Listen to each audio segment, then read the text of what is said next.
Welcome to unique GK channel. Hi friends, నమస్తే.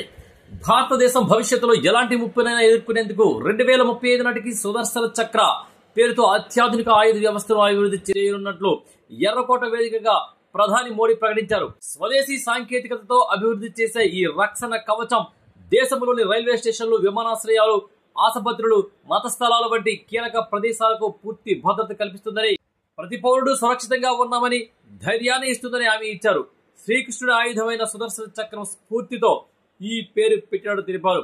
అయితే ఈ మిషన్ సుదర్శన చక్రం గురించి మరింత మేటలోకి వెళ్తే, సుదర్శన చక్రం బహుళ అంచెల బలమైన రక్షణ వ్యవస్థగా రూపొందించబోతున్నారు. ఇందులో ఆధునిక నిఘా సాంకేతికతలు, సైబర్ రక్షణ, శత్రు దాడులను తిప్పుకొట్టే సామర్థ్యాలు ఉంటాయి. ఈ వ్యవస్థ గాలి, నేల, సముద్రాల్లో శత్రు దాడులను ధీటుగా ఎదుర్కోవడంతో పాటు సమర్థవంతంగా తిప్పికొడుతుంది. ఇందులో రక్షణ పరిశోధన సంస్థ అయినటువంటి DRDO, ప్రభుత్వ శాఖలు, ప్రైవేటు కంపెనీల భాగస్వామ్యం ఉండనుంది. ఆత్మనిర్భర భారత్ ముందుకు తీసుకెళ్లేలా దీన్ని రూపొందిస్తారు. అయితే ఈ కార్యక్రమాన్ని సుదర్శన్ చక్ర వ్యవస్థలో artificial intelligence, machine learning, real time data విశ్లేషణ వంటి ఆధునిక టెక్నాలజీని కూడా ఉపయోగించబోతున్నారు. ఇది ఇజ్రాయెల్ ఐరన్ డోమ్ వంటి రక్షణ వ్యవస్థలతో పోటీ పడేలా రూపొందించబోతున్నారు. ఇది రాకెట్లు, డ్రోన్లను 90% విజయంతో అడ్డుకుంటుంది.